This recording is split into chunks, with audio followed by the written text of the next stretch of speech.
So let's play a little better, worse, or the same for some of these offseason upgrades or not that teams have made. And it sounds like we both agree with Joe Staley out and Trent Williams in with the 49ers. That's definitely an upgrade.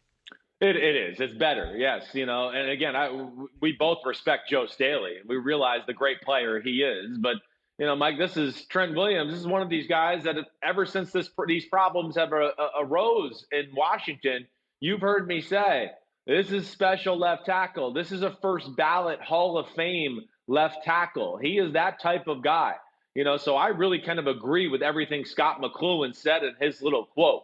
Williams, when healthy and hitting on all cylinders, he's the best left tackle in the NFL. Yeah, I agree with you, and I think it is a major upgrade for the San Francisco 49ers, and another reason to think that they're going to pick up right where they left off last year as one of the dominant teams in the NFC. All right, Cowboys defensive line. Chris, you've been critical of the defensive performance last year by the Cowboys. Offense good. Defense didn't hold up its end of the bargain for a team that went 8-8. Michael Bennett, Malik Collins, and Robert Quinn are out. Gerald McCoy, Dontari Poe, Alden Smith, subject to reinstatement by the commissioner, is in. Do you see that as better, same, or worse? It is a close one. I think I'm going to stay around. I'm going to go with same here. I am. First off, the key player that was lost there and the biggest name on that list is Robert Quinn. I mean, Robert Quinn is a special edge pass rusher. The Cowboys lost him. You're not going to say like tick for tack like Alden Smith for Robert Quinn. No, definitely not. Now, listen, with Michael Bennett and Malik Collins, getting Gerald McCoy, Dontari Poe in there, Michael Bennett, it's towards the end of his career. I'm not so sure it's not done. If not, maybe we see one more year. Malik Collins, good, not great. So, I don't know if I think they might have improved the interior part of the D-line, but got worse on the edge there. And that's why I'm going to say the same. Yeah, and for me, the wild card in all of this is Alden Smith, whose reinstatement bid is still pending. Stephen Jones told me a week and a half ago that Alden Smith had his meeting with the commissioner, so we wait. And this is one of the problems I have with the reinstatement process. There's no timeline. There's no standards. The commissioner has full discretion, and the commissioner can decide whenever he wants to decide. They also have Randy Gregory caught up in the reinstatement effort as well.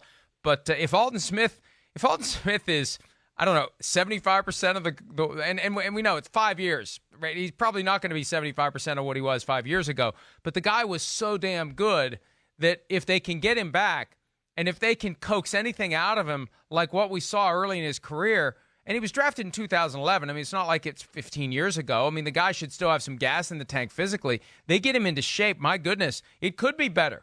I think that to me, the final verdict hinges on, can they get Alden Smith back, and will he be the guy anywhere close to what he was? All right, the Houston Texans. Out are receiver DeAndre Hopkins and running back Carlos Hyde. In, receiver Randall Cobb, receiver Brandon Cooks, and running back David Johnson. Better, worse, or the same? Well, it's a 2-for-3 swap here, right? And, because of that third extra player, I'll say the same. I mean, to me, it's like Brandon Cooks and Randall Cobb are almost equal to a one DeAndre Hopkins. I mean, that's really kind of the way I look at it to a degree. Carlos Hyde, who was nice to that football team last year, no, he's not as talented as David Johnson when David Johnson's healthy. Now, that's a big question there. So I'm staying the same again here. It's another tough one. I mean, it really is. But I think when I look at Randall Cobb and Brandon Cooks for DeAndre Hopkins, I think 2 equals 1 there. And I like the potential of David Johnson and how he'll work in that offense. And he's certainly a more talented player than Carlos Hyde. The injury thing I know is a question mark, no doubt about it. But I'm going to say the same one more time. I'm not buying your 2 equals 1 thing unless you're allowed to have 12 guys on the field when Brandon Cooks and Randall Cobb line up, because DeAndre Hopkins is that guy who basically gives you 12 guys on the field because you got to use 2 guys to stop him, and it opens it up for everyone else. Between Brandon Cooks and Randall Cobb, I don't know that I'm going to be as afraid of the Texans offense as I was afraid of it when DeAndre Hopkins was there. All due respect to Brandon Cooks, I mean, the guy's been hot potatoed around the league for first round pick. Now, oh God, it's only a second round pick now, or whatever it was that the Texans gave up to get him. I'm concerned about Cook's health. I'm concerned about his effectiveness. He's not DeAndre Hopkins. No, he's and not. I know David Johnson, if we get the guy from 3 years ago, then maybe it's close to being the same. But I think that the losing Hopkins is too big. I think they're going to be worse. All right. The big thing is, though, it might be a positive in that Deshaun Watson and not every big moment's just looking at one guy. The fact that the defense might have to worry about more people, that's kind of why I said it. But, I mean, listen, everything you also said, you're right. No one's messing with Hopkins, so I get that. He's clearly better than anybody there. But I do think it's going to make the offense a little more versatile and tough to pin your ears into one guy getting the ball.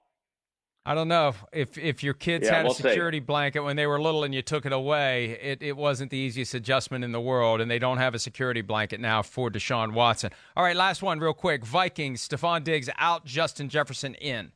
I'm going to say worse. I love Justin Jefferson. I do. But, I mean, I got to see him play in the NFL before I start to say it's going to be better than Stefon Diggs. I mean, Stefon Diggs is one of the better receivers in all of football. We know what he can do in the NFL. He's a difference maker.